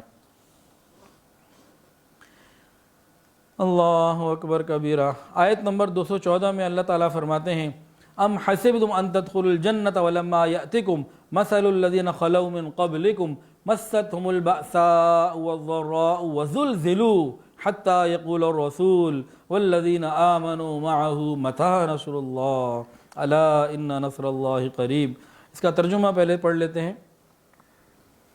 مسلمانوں، کیا تم نے یہ سمجھ رکھا ہے کہ تم جنت میں ایسے داخل ہو جاؤ گے حالانکہ ابھی تمہیں ان جیسے حالات پیش نہیں آئے جیسے ان لوگوں کو پیش آئے تھے جو تم سے پہلے گزر چکے ہیں۔ ان پر سختیاں آئیں، تکلیفیں آئیں، اور وزلزلوا، انہیں جھنجھوڑ کر ہلا کر رکھ دیا گیا، یہاں تک کہ وہاں اس وقت کے رسول اور ان کے ساتھی کہہ اٹھے اللہ کی مدد کب آئے گی، متی نصر اللہ، اس پوائنٹ تک تو لے جایا گیا کہ اس وقت رسول اور ان کے صحابہ کہنے لگے مدد کب آئے گی۔ دنیا میں تو انسان کو آزمائشیں اور پریشانیاں آنی ہی ہیں، یہ تو رب کا فیصلہ ہے۔ نبی علیہ الصلوۃ والسلام سے پوچھا گیا سب سے زیادہ بلائیں پریشانیاں کن کو آتی ہیں؟ فرمایا انبیاء کو، اور انبیاء میں بتایا کہ سب سے زیادہ مجھے آئیں، اور یہ بھی بتایا کہ جو انبیاء کے قریب ہوگا، جو جتنا زیادہ نبی علیہ الصلوۃ والسلام کے قریب ہوگا، دین کے قریب ہوگا، اس کے اوپر آزمائشیں آئیں گی، یہ میرے رب کا فیصلہ ہے۔ نبی کریم صلی اللہ علیہ وسلم نے فرمایا امت کو تسلی دینے کے لیے، ان کی ذہن سازی کے لیے فرمایا کہ اے میری امت، جب تمہیں اپنے غم زیادہ نظر آنے لگیں تو میرے غموں کو یاد کر لینا۔ تمہیں یہ خیال آئے کہ تمہارے پورے جسم میں درد ہے، ارے طائف کے ان پتھروں کو یاد کر لینا جب میرے جسم پہ پتھر مارے گئے۔ تمہیں یہ خیال ہو کہ تم لاک ڈاؤن میں پریشان ہو یا تمہاری روزی بند ہو گئی تو ذرا شعیب ابی طالب کا 3 سال کا سوشل بائیکاٹ یاد کر لینا کہ بچوں کو کھانے پینے کو بھی کچھ نہیں ہوتا تھا، پتے چبا کے، چمڑے چبا کے گزارا کیا جاتا تھا۔ تمہیں اگر یہ خیال ہو کہ تمہارے ماں باپ اور عزیز و اقارب بچے یہ سارے چلے گئے، اب ذرا میرے بچوں کا، میرے چچا حمزہ کا اور میرے قریب کے ساتھیوں کا میری آنکھوں کے سامنے دنیا سے چلے جانا، میری بیوی خدیجہ کا میرے سامنے چلے جانا، اس کو غور کر لینا۔ اے میرے امتیوں، جب تمہیں اپنے غم زیادہ نظر آنے لگیں میرے غموں کو یاد کر لینا۔ اچھا، ہمیں غم زیادہ کیوں لگتے ہیں؟ اس کی کئی وجوہات ہیں۔ اس کے اوپر ایک بیان ہے پریشانیوں کا حل، 12-13 کلپس ہیں، تو وہ منگوانا چاہے تو کوئی منگوا لے، لیکن عید کے بعد رمضان میں میرے لیے جواب دینا بہت مشکل ہے۔ سب کو منع بھی کر رہا ہوں کہ بھئی رابطہ نہ رکھیں، بہت ضروری کوئی بات ہو تو الگ بات ہے۔ تو پریشانیاں تو آتی ہیں، ایک ہمارے گناہوں کی معافی کے لیے، ایک درجات کی بلندی کے لیے۔ انسان یہ سوچے تب بھی انسان نارمل رہتا ہے، ڈپریشن میں نہیں جاتا۔ پھر ہمارے بڑوں کو پریشانیاں آتی تھیں ہم سے زیادہ، ہمیں ان سے کم آتی ہیں، لیکن وہ اتنا پریشان نہیں ہوتے تھے جتنا ہم پریشان ہوتے ہیں۔ اس کی بہت بڑی وجہ یہ ہے کہ ہمارے سامنے آخرت کی پریشانیاں نہیں ہیں، موت کلمے پہ آئے گی کہ نہیں۔ دنیا میں تو 60-70 سال رہنا ہے، اے سی نہیں ہے، پنکھا نہیں ہے، جھوپڑی بھی ہے، گزر جانا ہے وقت، اے سی ہے تب بھی گزر جانا ہے وقت۔ قبر میں جانے کے بعد قیامت کی صبح تک قبر میں رہنا ہے، وہاں ٹھنڈی ہوا نہ ملی تو کیا ہوگا؟ پھر قیامت کا ایک اکیلا دن، 50,000 سال کا دن، اس دن اگر اللہ کے عرش کا سایہ نہ ملا تو کیا ہوگا؟ حساب کتاب کے وقت اگر پکڑ ہو گئی اور حقوق العباد میں اور بیوی ہی کو برا بھلا کہنے میں پکڑ ہو گئی، کیا بنے گا؟ پولیس رات سے کیسے گزریں گے؟ تو اگر آخرت کے غم جن کے سامنے ہوں ان کو بھی دنیا کے غم نہیں لگتے۔ اور آگے دیکھیے، آگے قرآن مجید میں اللہ فرماتے ہیں یسألونک عن الخمر والمیسر، لوگ آپ سے شراب اور جوئے کے بارے میں پوچھتے ہیں۔ تو شراب اور جوئے کے بارے میں بہت وضاحت کے ساتھ بتا دیا گیا، اور سورہ مائدہ کی ایک آیت میں اس کی حرمت کا، حرام ہونے کا اعلان قیامت تک کے لیے کر دیا گیا۔ صحابہ کرام کی ایک بہت خوبصورت عادت یہ تھی کہ جیسے ہی اللہ رب العزت کا کوئی حکم آ جاتا فوراً اس پر عمل کیا کرتے تھے، کوئی لاجک نہیں، کوئی چون چرا نہیں، کوئی راستے نہیں نکالتے تھے، اچھا ایسے کر لوں، اچھا ویسے کر لوں، اچھا یہ کر لوں، اچھا آج کی چھوٹ دے دیں، ایسا کچھ نہیں ہوتا تھا۔ تدریجاً حکم آتے رہے، اور جب فائنل کوئی حکم کسی بارے میں آ جاتا تو بس اس کے بعد صحابہ کرام عمل کے لیے ہر چیز کو قربان کر دیا کرتے تھے۔ اللہ اکبر۔ حضرت عبداللہ ابن عمر رضی اللہ تعالیٰ عنہما فرماتے ہیں کہ جب نبی علیہ السلام کے منادی نے، اعلان کرنے والے نے مدینہ کی گلیوں میں اعلان کر دیا کہ شراب حرام ہو گئی، تو جس کے ہاتھ میں جو شراب کا برتن تھا وہیں پھینک دیا۔ اگر کسی کے ہاتھ میں تھی تو وہ منہ میں نہیں گئی، منہ میں تھی تو حلق میں نہیں گئی، منہ والے نے باہر پھینک دی، ہاتھ والے نے بھی زمین پہ پھینک دی، سرائیوں میں تھی، مٹکوں میں تھی، وہ توڑ کے بہا دیے گئے، مدینہ کی گلیوں میں مکمل بہا دی گئی۔ حتیٰ کہ ایک صحابی جو تاجر تھے اور شراب کی تجارت کیا کرتے تھے، وہ ملک شام گئے ہوئے تھے شراب لینے ہی، ابھی وہاں سے وہ شراب کا مال لے کے پہنچے ہیں تو ابھی مدینہ داخل نہیں ہوئے تھے تو ان کو اطلاع مل گئی کہ یہ حرام قرار دے دی گئی۔ انہوں نے وہیں ایک پہاڑی کے اوپر اپنا جو اسٹاک تھا اس کو رکھا، نبی علیہ الصلوۃ والسلام کی خدمت میں حاضر ہوئے، پوچھا یا رسول اللہ صلی اللہ علیہ وسلم میرے لیے کیا حکم ہے؟ میں اس طرح خوب مال خرچ کر کے اب یہ خرید کے لے کر آیا ہوں، اس وقت تو حرام نہ تھی، آج اس کی حرمت کا حکم اللہ کی طرف سے آ گیا، آپ فرمائیے میں اس کا کیا کروں؟ نبی علیہ السلام نے فرمایا کہ مٹکوں کو توڑ دو، شراب کو بہا دو۔ تو صحابی فوراً گئے اور سارے کا سارا مال، ٹوٹل کنسائنمنٹ ساری بہا دی، ایک ذرا سی کوئی بات پیش نہیں کی۔ اگر چاہتے تو یوں کہہ سکتے تھے نا، اچھا جی یہ تو میں نے اس وقت مال خریدا تھا جب حرام نہیں تھا تو اس والے کی گنجائش دے دیں، اچھا یہ بیچ کے میں مسجد میں پیسے دے دیتا ہوں، کسی غریب کو دے دیتا ہوں، ایسی بھی کوئی بات پیش نہیں کی، اچھا میں کافروں کو بیچ دیتا ہوں، جہاں سے ملک شام سے خرید کے لایا ہوں وہاں جا کے انہیں واپس دے دیتا ہوں، اپنے ہی پیسے واپس لے لیتا ہوں، کسی قسم کی کوئی لاجک پیش نہیں کی اور اللہ کے حکم کو پورا کیا۔ یہ ہے ادخلوا فی السلم کافہ، پورے کے پورے ایمان میں اسلام میں داخل ہو جاؤ، اللہ یہ سعادت اور یہ ہمیں بھی عطا فرمائے۔ ایک صحابی نبی علیہ السلام کے پاس حاضر ہوئے، کہا کہ میں تو شراب دوائی کے لیے پیتا ہوں، علاج کے لیے لیتا ہوں۔ فرمایا کہ نہیں، اب یہ علاج نہیں رہا، اب یہ خود بیماری بن گئی۔ ہمیں چاہیے کہ ان چیزوں سے اپنی حفاظت کریں۔ تو شراب اور جوا یہ قیامت تک کے لیے حرام، اور جتنی چیزیں جن سے انسان کی عقل میں فطور آ جاتا ہے، بہت ساری آج ہماری مارکیٹ میں عام چیزیں ایسی دستیاب ہیں جن پہ نام شراب کا نہیں ہے لیکن اندر اثرات وہی ہیں، اللہ تعالیٰ ان سے بھی ہمیں بچنے کی توفیق عطا فرمائے۔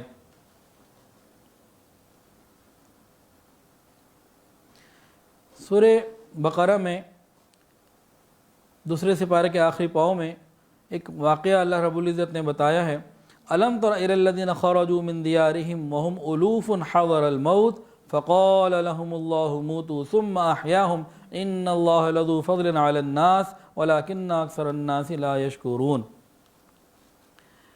یہاں ایک واقعے کا ذکر ہے کہ بنی اسرائیل میں ایک مرتبہ طاعون آ گیا، جیسے ہمارے آج کل کرونا چل رہا ہے، طاعون آ گیا اور اس علاقے کے کچھ لوگ اس طاعون میں مرنے لگے۔ تو وہاں کے لوگوں میں سے 10,000 کے قریب لوگوں نے سوچا کہ یہاں سے نکل جانا چاہیے، تو وہاں سے نکلے۔ ایک پرفضا مقام جو ان کے خیال میں پرفضا تھا اور یہاں وہ محفوظ رہ سکتے تھے، وہ 10,000 لوگ دو پہاڑیوں کے درمیان ایک کوئی جگہ تھی، وادی تھی، وہاں آ گئے۔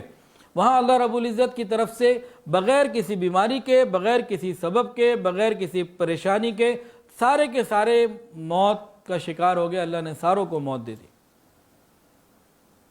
طاعون میں تو موت نہیں ہے، صحت میں بھی موت نہیں ہے، موت تو اللہ کے حکم میں ہے۔ جس کا جو وقت لکھا ہے، جس کی جو رات قبر میں لکھی ہے وہ قبر میں آنی ہے، کرونا ہو نہ ہو، طاعون ہو نہ ہو، بیماری ہو نہ ہو، عمر چھوٹی ہو بڑی ہو، اس سے کوئی تعلق نہیں۔ تو ہمیں اپنے یقین کو مضبوط رکھنے کی ضرورت ہے۔ اب وہ 10,000 کے قریب لوگ تھے، ایک بھی زندہ نہ رہا۔ باقی لوگوں کو جب اطلاع ملی تو یہاں پہنچے۔ اب 10,000 لوگوں کو اکٹھا دفنانا بڑا مشکل تھا، کفن دفن کا انتظام، تو انہوں نے بس وہیں کوئی لکیر وغیرہ کھینچ کے اور ان کو کہا کہ بس ان کو یہیں چھوڑ دیتے ہیں۔ تو ان کی لاشیں وہیں پڑی رہیں اور گل سڑ گئیں، ہڈیاں پڑی رہ گئیں۔ کافی زمانے کے بعد بنی اسرائیل کے ایک پیغمبر تھے حضرت حزقیل علیہ السلام، حزقیل علیہ السلام، وہ جب وہاں سے گزرے ہیں، اتنی بڑی تعداد میں لاشوں کو، ہڈیوں کو دیکھا تو اللہ میاں سے پوچھا یا اللہ یہ کیا ماجرا؟ اللہ تعالیٰ نے بتا دیا۔ انہوں نے پھر اللہ سے کہا یا اللہ ان کو زندہ کر دے۔ تو اللہ رب العزت نے ان کو فرمایا کہ ٹھیک ہے، پھر آپ ان شکستہ ہڈیوں کو اس طرح خطاب فرمائیں۔ اللہ تعالیٰ کے پیغمبر حزقیل علیہ السلام نے ان ہڈیوں کو یوں کہا، اے پرانی ہڈیوں، اللہ تمہیں حکم دیتا ہے کہ ہر جوڑ کی ہڈی اپنی جگہ جمع ہو جائے۔ پھر اس آواز کے اوپر انسان کی ہڈیاں اپنی اپنی جگہ پر لگ گئیں۔ پھر اللہ کا حکم آیا کہ اب ان کو یہ آواز دو، یعنی اے ہڈیوں، اللہ تعالیٰ تمہیں حکم دیتا ہے اپنا گوشت پہن لو اور پٹھے اور کھال درست کر لو۔ یہ کہنا تھا کہ ہڈیوں کا ہر ڈھانچہ ان کے دیکھتے دیکھتے ایک مکمل لاش بن گئی۔ پھر حکم ہوا کہ اب ارواح کو خطاب کیا جائے۔ تو حزقیل علیہ السلام نے اللہ کے حکم سے فرمایا، اے روحو، تمہیں اللہ تعالیٰ حکم دیتا ہے کہ اپنے اپنے بدنوں میں لوٹ آؤ، جن کی تعمیر و حیات جن سے وابستہ تھی، واپس اپنی اپنی آ جاؤ پوزیشن کے۔ یہ آواز دیتے ہی ان کے سامنے سارے لاشیں زندہ ہو کر کھڑے ہو گئے اور حیرت سے ہر طرف دیکھنے لگے، اور سب کی زبانوں پہ تھا سبحانک لا الہ الا انت۔ یہ واقعہ ہمارے لیے بہت بڑا سبق ہے۔ ان اجل اللہ اذا جاء لا یؤخر، جب موت کا وقت آ جائے گا ایک سیکنڈ آگے پیچھے نہیں ہوگا۔ عمر کوئی ہے، بیماری ہے نہیں ہے، اس کا کوئی تعلق نہیں۔ اللہ تعالیٰ کی جو تقدیر ہے وہ ہر چیز کے اوپر غالب ہے۔ طاعون یا اس قسم کی وبا کے بارے میں حدیث کے اندر آتا ہے، فرمایا کہ سنو، جب کسی شہر میں طاعون وغیرہ وبائی مرض پھیل رہا ہے تو وہاں نہ جاؤ۔ اگر کسی بستی میں یہ مرض پھیل جائے اور تم وہاں موجود ہو تو وہاں سے نہ نکلو۔ ابھی کورونا کے دنوں میں آپ لوگوں نے یہ بات تو بہت زیادہ سنی ہوگی، میں اس کو ذرا خلاصہ جو ہے نا وہ عرض کر دیتا ہوں۔ طاعون کے بارے میں بتایا کہ ایک عذاب ہے جس سے بعض امتوں کو عذاب دیا گیا تھا، پھر اس کا کچھ حصہ باقی رہ گیا۔ اب اس کا حال یہ ہے کہ کبھی چلا جاتا ہے اور پھر آ جاتا ہے۔ تو جو شخص یہ سنے کہ فلاں خطۂ زمین پر یہ عذاب آیا ہوا ہے تو اس کو چاہیے اس خطۂ زمین میں نہ جائے، اور جو وہاں موجود ہو وہاں سے باہر نہ نکلے۔ اس کے اندر اصل حکم کیا ہے، حکمت کیا ہے؟ کئی حکمتیں ہیں۔ ایک حکمت تو یہ ہے کہ اسلام کا بنیادی عقیدہ یہ ہے کہ نہ کسی جگہ جانا موت کا سبب ہے، نہ وہاں سے بھاگنا نجات کا سبب ہے۔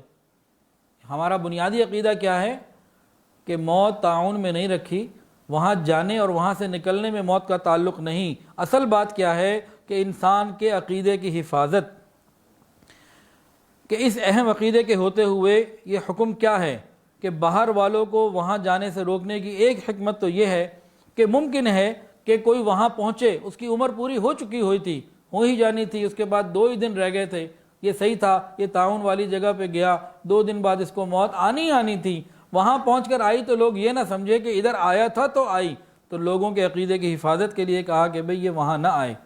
سب یہی سوچیں گے کہ بھئی یہاں آیا ہے تو موت آئی، حالانکہ تو جو لکھا ہوا تھا وہی ہونا تھا، اس کی عمر تھی اتنی، اس وقت میں اس کی موت لازمی تھی۔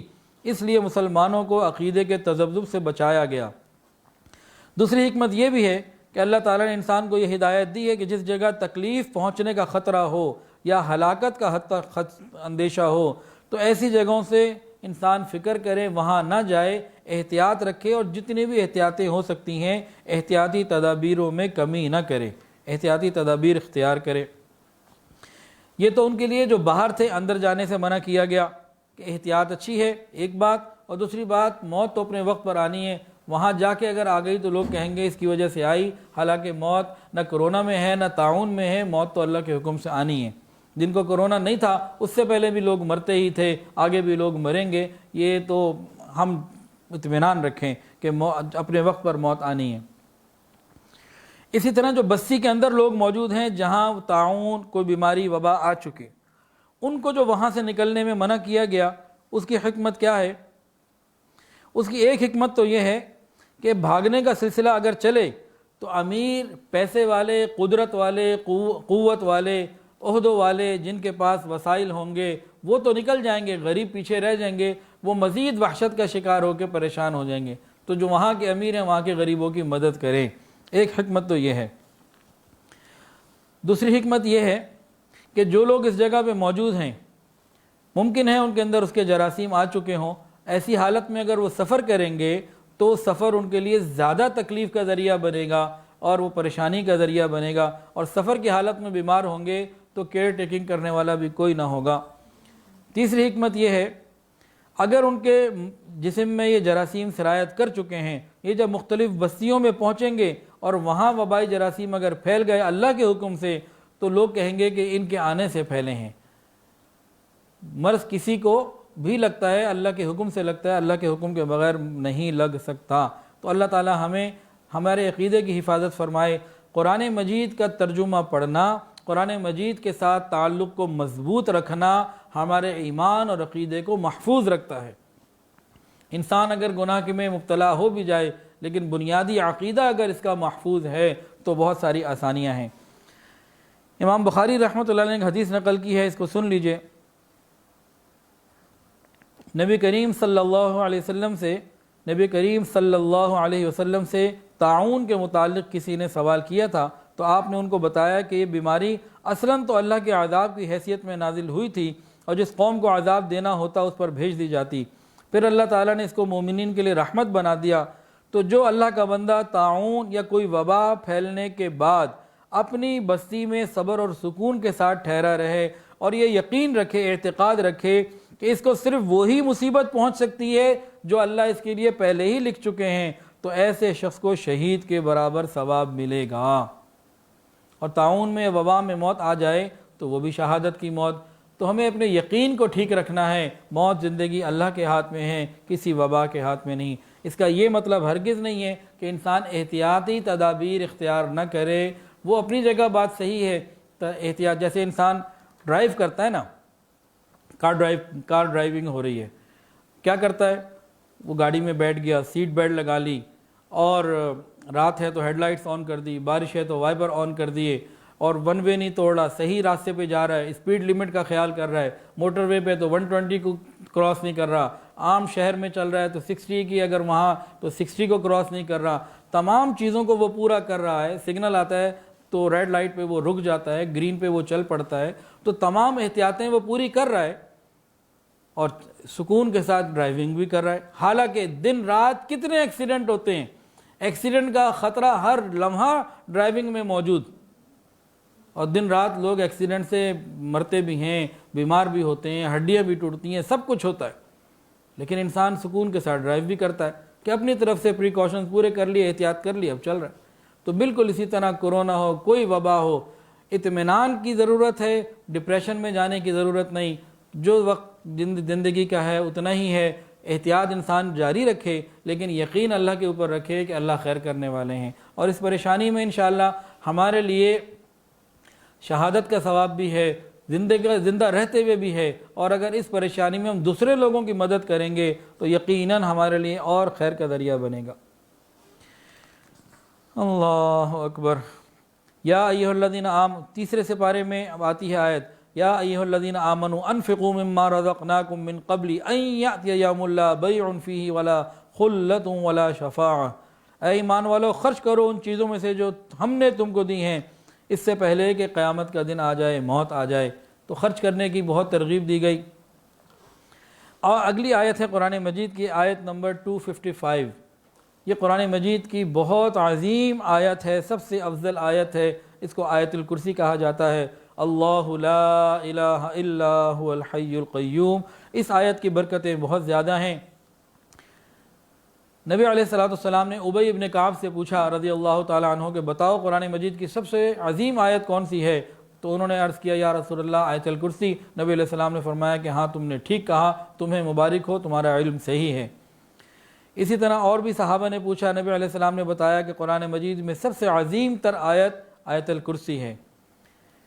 نبی علیہ السلام نے ارشاد فرمایا کہ سورہ بقرہ میں ایک آیت ہے جو تمام آیتوں کی سردار ہے، اور وہ جس گھر میں پڑھی جائے شیطان اس گھر سے نکل جاتا ہے۔ انسان کو چاہیے کہ جب بھی گھر میں داخل ہو ایک مرتبہ آیت الکرسی پڑھ لے، شیطان داخل نہیں ہوگا۔ یاد رکھیں، آپ گھر میں داخل ہوئے اور آپ کے ساتھ محلے کے 10-12 اوباش خبیث قسم کے لڑکے داخل ہو جائیں، یہ رات کو گھر میں کتنا فساد مچائیں گے۔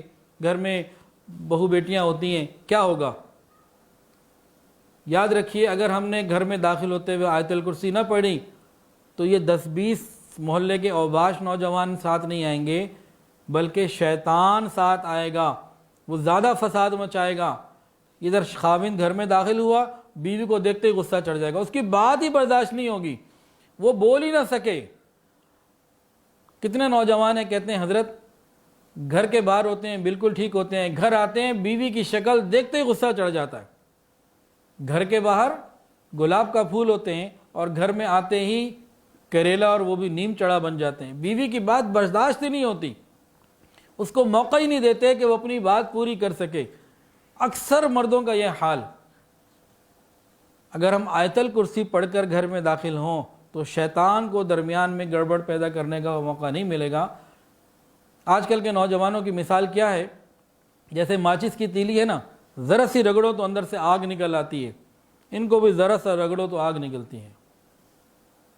تو آیت الکرسی سے بہت سارے فوائد ملتے ہیں، تو ہمیں چاہیے کہ گھر میں داخل ہونے کے بعد آیت الکرسی کا اہتمام کریں۔ اور آیت الکرسی ہر ایک کو زبانی یاد ہونی چاہیے۔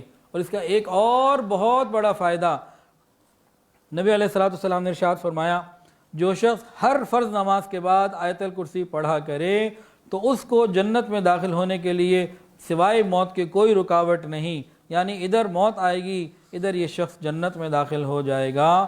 تو ہمیں چاہیے کہ ہم آیت الکرسی کو ہر نماز کے بعد پڑھا کریں۔ آیت الکرسی تو تب پڑھیں نا جب نماز پڑھیں، ہم تو نماز ہی نہیں پڑھتے۔ ہماری نماز کی پابندی، اتنی پریشانیوں کے عالم میں دن رات لوگوں کے اتنی پریشانیوں کے فون آ رہے ہیں کہ سمجھ میں نہیں آ رہا آگے ہوگا کیا۔ مجھے یوں محسوس ہوتا ہے کہ شاید کورونا سے جتنے مریں اس سے بہت زیادہ ڈپریشن، بھوک، تکلیفوں سے اور ذہنی مریض بن کے پتہ نہیں کیا بنے گا۔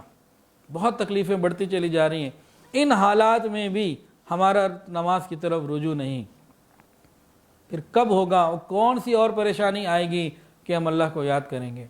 اللہ ہماری حفاظت فرمائے۔ تو ہر نماز کے بعد آیت الکرسی کی تلاوت یہ انسان کے لیے جنت میں داخلے کا آسان راستہ ہے۔ ان حالات میں تو اور زیادہ شوق سے پڑھنی چاہیے تاکہ ہم پابندی سے پڑھیں اور ہمارا شوق بلند ہو۔ آگے قرآن مجید میں اللہ تعالیٰ فرماتے ہیں مثل الذین ينفقون اموالهم فی سبیل اللہ کمثل حبہ۔ اس آیت کے اندر قرآن مجید میں اللہ تعالیٰ فرماتے ہیں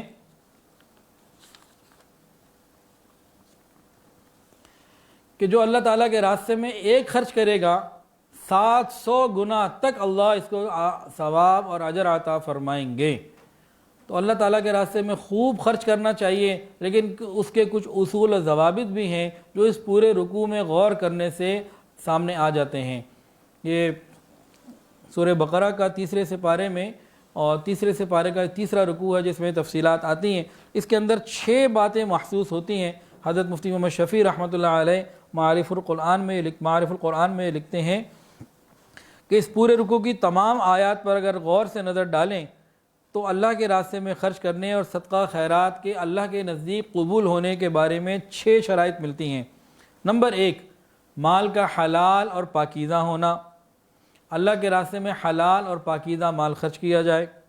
نمبر 2، سنت کے مطابق خرچ کیا جائے، یعنی سوچ سمجھ کے شریعت کے مطابق خرچ کیا جائے، اپنی مرضی سے نہیں۔ نمبر 3، صحیح مصرف پر خرچ کرنا۔ نمبر 4، خیرات دینے کے بعد احسان نہ جتانا۔ نمبر 5، صدقہ خیرات دینے کے دوران یا بعد کو ایسا معاملہ نہ کرنا کہ جس سے لوگوں کی تحقیر ہو۔ اور نمبر 6، جو کچھ خرچ کیا جائے اللہ رب العزت کی رضا کے لیے اخلاص کے ساتھ خرچ کیا جائے۔ یہ 6 چیزیں جب آ جائیں گی تو انشاءاللہ ہمارا مال اللہ رب العزت کے ہاں قبول ہی قبول ہوگا۔ ایک بات اور یاد آ گئی، حضرت جی دامت برکاتہم العالیہ سے سنی تھی زیمبیا میں اعتکاف کے درمیان۔ حضرت پیر حافظ ذوالفقار احمد نقشبندی دامت برکاتہم العالیہ، انہوں نے امام مالک رحمۃ اللہ علیہ کے زمانے کا ایک واقعہ سنایا۔ حضرت جی نے واقعہ اس طرح سے سنایا تھا کہ امام مالک رحمۃ اللہ فرماتے تھے ہمیں معلوم ہو جاتا ہے کہ مال حرام ہے کہ حلال مال کے خرچ کرنے کے انداز سے۔ کوئی آدمی کہاں مال خرچ کر رہا ہے بس اس سے پتہ لگ جاتا ہے کہ اس کا مال حرام ہے کہ حلال۔ ایک امیر نوجوان ان کے پاس آیا، کہنے لگا حضرت یہ بات سمجھ میں نہیں آئی، خرچ کرنے سے حرام حلال کا کیا تعلق؟ کمائی حرام ہے کہ حلال، اس کا خرچے سے کیا تعلق؟ انہوں نے کہا اچھا چلو ایسا کرو کہ تم صدقے کے لیے کچھ مال نکال کے لاؤ۔ وہ اگلے دن آیا، کہنے لگا حضرت یہ مال ہے۔ انہوں نے کہا اچھا اب باہر جاؤ، دیکھو جو سب سے زیادہ مستحق تمہیں نظر آتا ہے نا یہ اس کو دے دو، اور بعد میں فالو اپ کرنا، دیکھنا یہ کہاں کہاں جاتا ہے۔ اس نے کہا جی ٹھیک ہے۔ اب وہ اس کے بعد جو تھیلی تھی اب وہ تلاش کرتا رہا، کوئی غریب ملے کوئی فقیر ملے، تو بہت تلاش کر کے اس کو ایک لنگڑا غریب آدمی فقیر ملا۔ اس نے کہا کہ اس وقت لگتا ہے کہ شہر میں سب سے زیادہ یہی مجبور ہے، اس کو پیسے دے دیے۔ اب امام مالک رحمہ نے فرمایا تھا کہ ذرا پیچھے بھی ذرا فالو اپ بھی کرنا۔ اب وہ دیکھتا رہا کہ وہ لنگڑا جو تھا تھوڑی دیر تو وہ لنگڑا رہا، جب اس کو محسوس ہو گیا نا کہ اب مجھے کوئی دیکھ نہیں رہا، اس کا لنگڑا پن ٹھیک ہو گیا، چلنا شروع کر دیا، اور اس کے بعد وہ ایک بری جگہ پہ، گناہ کی جگہ پہ گیا اور وہاں اپنا مال خرچ کر کے آ گیا۔ اس کو بڑا افسوس ہوا، آ کے امام مالک رحمۃ اللہ علیہ کو کیفیت سنائی۔ امام صاحب نے کہا اچھا کل پھر آنا۔ وہ کل پھر آیا، اب امام صاحب نے اپنے کچھ پیسے اس کو دیے، کہا اب جاؤ اور یہ بھی کسی غریب کو دے دو، یہ میرے پیسے ہیں۔ اب وہ شخص امام مالک رحمۃ اللہ کے پیسے لے کے نکلا، کو غریب دیکھنا چاہ رہا تھا، اس کو ایک شخص نظر آیا کہ اس کے چہرے سے ذرا کچھ پریشان تھا، اس کے ہاتھ میں ایک کپڑے کا تھیلا تھا، کوئی چیز سی، وہ جا رہا تھا، اس نے بہرحال وہ پیسے اس شخص کو دے دیے۔ اب امام مالک نے فرمایا تھا کہ فالو اپ کرنا ہے، دیکھنا ہے۔ اب یہ دیکھنے لگا کہ یہ کیا کرتا ہے۔ اب یہ نوجوان دوسرے دن والا جس کے ہاتھ میں کپڑے میں کوئی بھاری سی چیز تھی، یہ کوڑے کے ڈھیر پہ گیا اور اندر ایک جو ہے نا، اس نے اس کو جا کے الٹا کر دیا اور جو کچھ تھیلی میں تھا باہر پھینک دیا۔ اس کے بعد ایک گروسری کی شاپ پہ گیا، کچھ اس نے آٹا دال وغیرہ خریدی اور گھر چلا گیا۔ اس کو سمجھ میں نہیں آئی کہ کیا حکمت تھی۔ یہ چلتے چلتے اس کے دروازے پہ گیا، دروازہ نوک کیا، کہنے لگا جناب میں نے آپ کو بھی تھوڑی دیر پہلے کچھ پیسے دیے تھے، آپ کے پاس جو تھا وہ آپ نے پھینکا، اور یہ سب کچھ کیا ہے؟ وہ کہنے لگا کہ بات یہ ہے کہ آپ کا بہت بڑا احسان ہے کہ آپ نے میری مدد کی۔ ہمارے گھر میں اتنا فاقہ ہے کہ گھر میں بچیاں بھوک سے نڈھال ہیں، اور ہم اس پوزیشن تک پہنچ چکے تھے کہ جان بچانے کے لیے حرام کو کھانا، اتنا کھا لینا کہ جس سے جان بچ جائے، اس کی گنجائش ہم لوگوں کے اوپر آ چکی تھی، اتنی رخصت کو ہم استعمال کر سکتے تھے۔ تو میں تو گھر میں بچیاں بھوکی تھی، پریشان تھا، باہر نکلا، ایک مردہ جانور مجھے پڑا ہوا نظر آیا تو اس کا میں نے کچھ گوشت کاٹ لیا تھا کہ حرام ہی گھر میں تھوڑا سا لے جاتا ہوں، جان تو بچا لوں۔ کہ حرام تو حرام ہے اس صورت میں بھی۔ بعض لوگ کہتے ہیں حرام حلال ہو گیا، مفتی صاحب فرماتے ہیں کہ حرام حلال نہیں ہو جاتا، اتنے مجبور لوگوں کے لیے اس کے استعمال کی رخصت دے دی جاتی ہے۔ تو میں تو اس کنڈیشن کا پہنچا ہوا تھا، آپ نے جیسے ہی مجھے پیسے دیے وہ کنڈیشن میری ختم ہو گئی، میرے پاس مال آ گیا، میں نے اس کو حرام کو پھینکا اور جا کے میں نے کچھ سامان خریدا ہے، بچیوں کو دیا ہے، اب وہ پکائیں گی تو کچھ کھا لیں گے، اللہ آپ کا بھلا کرے۔ اب اس نوجوان نے آ کے پھر امام مالک رحمۃ کو یہ واقعہ بھی سنایا، کہنے لگا حضرت اب پوری طریقے سے سمجھ میں آ گئی ہے۔ تو امام مالک رحمۃ اللہ علیہ فرماتے تھے کہ مال کے خرچ سے معلوم ہو جاتا ہے کمائی کیسی ہے۔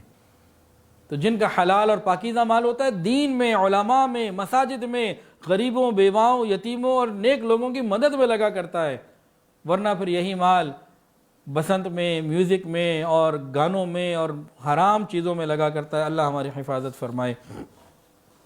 آگے الذین یأکلون الربا لا یقومون، اس آیت کے اندر سود کو اور ان آیات میں سود کے بارے میں بتا دیا گیا یہ حرام ہے، اور فرمایا یمحق اللہ الربا ویربی الصدقات، اللہ تعالیٰ سود کو مٹا دیتا ہے اور تجارت کو بڑھا دیتا ہے۔ اور یہی فرمایا فأذنوا بحرب من اللہ ورسولہ، اگر تم سود لینے سے نہ رکے اور اپنے آپ کو نہ بچایا تو پھر اللہ اور اس کے رسول سے جنگ کے لیے تیار ہو جاؤ۔ جہاں بھی آپ دیکھیں گے آپ کو بہت ساری ایسی مثالیں مل جائیں گی کہ ایک آدمی کروڑوں میں تھا، اچھا کاروبار تھا، کاروبار کو اور بڑھانے کے لیے اس نے سود پہ پیسہ لیا، پچھلا بھی گیا، گھر بھی گئے، بہت چیزیں ختم ہو گئیں، اور وہ انسان بالآخر بینک کرپٹ ہو جایا کرتا ہے۔ تو سود تو بہرحال تباہ ہو کے رہتا ہے۔ اس کے بارے میں آپ کو ایک دو نہیں، شاید سینکڑوں یا ہزاروں کی مثالیں مل جائیں گی کہ جب سود نہیں لیا تھا آسانی والی زندگی تھی، سود آیا، ظاہر میں مال بڑھا، اس کے بعد کچھ عرصے کے بعد تباہی اور بربادی آ گئی۔ ایسی بہت مثالیں ملیں گی، لیکن آپ کو ایک بھی ایسی مثال کبھی نہیں مل سکتی کہ کوئی مال والا ہو، صاحب مال، اور اس نے اللہ کے راستے میں اللہ کی رضا کے لیے مال خرچ کیا ہو، نیک لوگوں کی مدد کی ہو، مسجد مدرسے بنائے ہوں، یتیموں کا خیال کیا ہو، بیواؤں کا خیال کیا ہو، کمزور لوگوں کا خیال کیا ہو، اور وہ کبھی فقیر ہوا ہو۔ ایسی کبھی کوئی مثال نہیں مل سکتی۔ تلاش کیجئے، نبی علیہ الصلوۃ والسلام نے قسم کھا کے ارشاد فرمایا اللہ کے راستے میں خرچ کرنے سے مال کم نہیں ہوتا۔ آپ لوگ پریشان ہیں، کاروبار بند ہو گیا، لاک ڈاؤن ہے، اللہ کے راستے میں مال خرچ کریں، نبی کی زبان سے نکلا ہوا جملہ اللہ پورا کریں گے۔ یاد رکھیے، ہماری آنکھ سے دیکھا ہوا غلط ہو سکتا ہے، جناب رسول اللہ صلی اللہ علیہ وسلم کی زبان مبارک سے نکلا ہوا حرف غلط نہیں ہو سکتا۔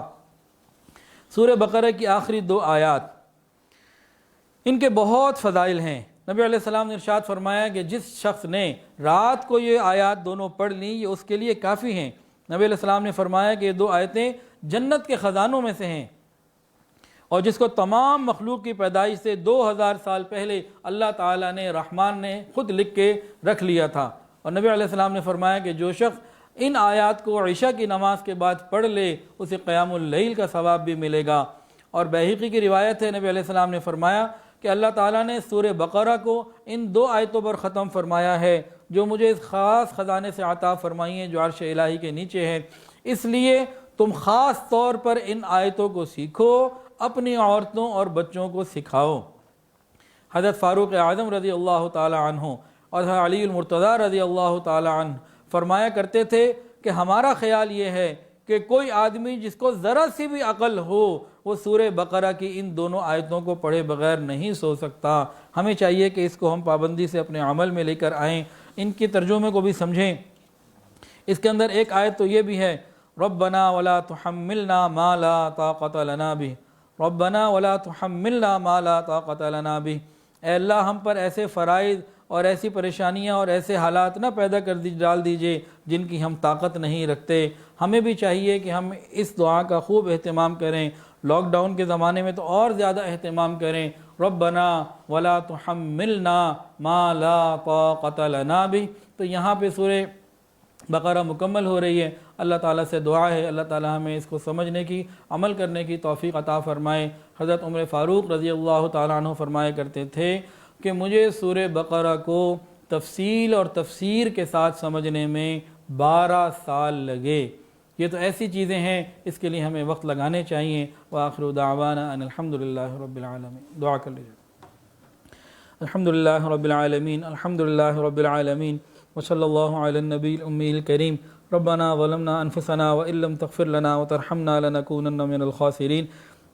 اللہ ہم آپ کے عاجز مسکین بندے ہیں، اللہ ظاہر میں بندے حقیقت میں نہایت ہی گندے ہیں۔ یا اللہ ہمارے دلوں کی گندگیوں کو دور فرما، ہمارے سینوں کو اپنے نور سے منور فرما، ہمارے دلوں کو اپنی یاد سے آباد فرما۔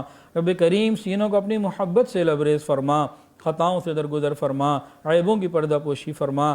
اللہ اپنی رحمتوں کی پشت پناہی نصیب فرما۔ رب کریم سر کے بالوں سے لے کر پاؤں کے ناخنوں تک نیکی تقوی عطا فرما۔ یا الہ العالمین اس رمضان کو ہماری زندگی کا بہترین رمضان بنا دیجئے۔ اللہ قرآن مجید سے سچی نسبت عطا فرما، اللہ تمام پریشانیوں کو دور فرما۔ یا اللہ ہمیں نماز کا شوق عطا فرما، 5 وقت کی نماز پابندی کے ساتھ شوق کے ساتھ پڑھنے کی توفیق عطا فرما، رزق حلال کمانے کی کھانے کمانے کی توفیق عطا فرما۔ یا الہ العالمین ہمیں قرآن کا فہم عطا فرما، قرآن میں تدبر کرنے کی توفیق عطا فرما، قرآن مجید سے سچی نسبت ہمیں بنانے کی توفیق عطا فرما۔ رب کریم بہت سارے لوگوں نے دعاؤں کے لیے کہا اور جو کہنا چاہتے تھے نہیں کہہ پائے، اور وہ لوگ جن کا حق ہے کہ ان کے لیے دعائیں کرتے رہا کریں، رب کریم سب کے لیے خیر کے فیصلے فرما۔ رب کریم ہماری دعاؤں کو قبول فرما۔ یا الہ العالمین نبی کریم صلی اللہ علیہ وسلم کی سچی محبت اور کامل اتباع کی توفیق عطا فرما۔ یا اللہ ایک ایک سنت کو شوق اور محبت سے اپنانے کی توفیق عطا فرما۔ یا الہ العالمین دعوت اور تبلیغ کے کام کی حفاظت فرما، جہاں اللہ کی ان خانقاہوں کی حفاظت فرما، تمام مساجد مدارس مراکز عربیہ کی حفاظت فرما، اقامت دین کی کوششیں کرنے والوں کی حفاظت فرما۔ رب کریم ہماری دعاؤں کو قبول فرما۔ یا الہ العالمین ہمارے ادارے الکہف ایجوکیشنل ٹرسٹ کو قبول فرما۔ اللہ ہماری برانچز میں جتنی بھی برانچز جو بھی شعبے کام کر رہے ہیں سب کو قبول فرما۔ اللہ جتنی ہماری ضروریات ہیں غیب کے خزانوں سے عطا فرما، تکلیفوں سے اور تنگیوں سے اور کمی سے ہماری حفاظت فرما۔ یا اللہ سب کے لیے خیر کے فیصلے فرما۔ یا اللہ بہت سارے لوگوں نے دعاؤں کے لیے کہا اور جو کہنا چاہتے تھے نہیں کہہ پائے، اور وہ لوگ جن کا حق ہے کہ ان کے لیے دعائیں کرتے رہا کریں، رب کریم سب کے لیے خیر کے فیصلے فرما۔ وصلی اللہ